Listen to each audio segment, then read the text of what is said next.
19 వచనంలో ఒక మాట ఉంది. ఒకటే మాట నేను చూపిస్తాను.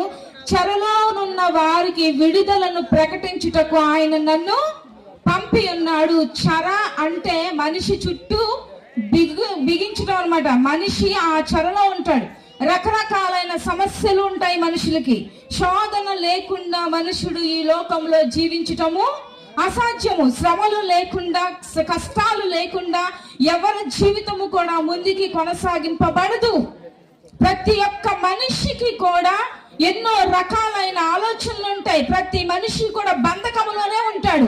ఆలోచన అనే బంధకము, మానసికమైన సమస్య అనే బంధకము, లేకపోతే వ్యసనం అనే బంధకము, ఏయో చేసేసుకోవాలనే యొక్క చెర, ఇంట్లో మనశ్శాంతి లేక సాతానుడు వేసే చెర చాలా ఉన్నాయండి. ఒక మనిషి బంధకంలో ఉన్నప్పుడు ఆ మనిషికి ఏమీ తెలీదు. ప్రతి ఒక్క ఆలోచన ద్వారా మైండ్ బంధించబడుతున్నప్పుడు విడుదల అనేది మనిషికి రాదు. ఆ వ్యక్తికి ఎలా రావాలి విడుదల? ఎలా వస్తుందండి?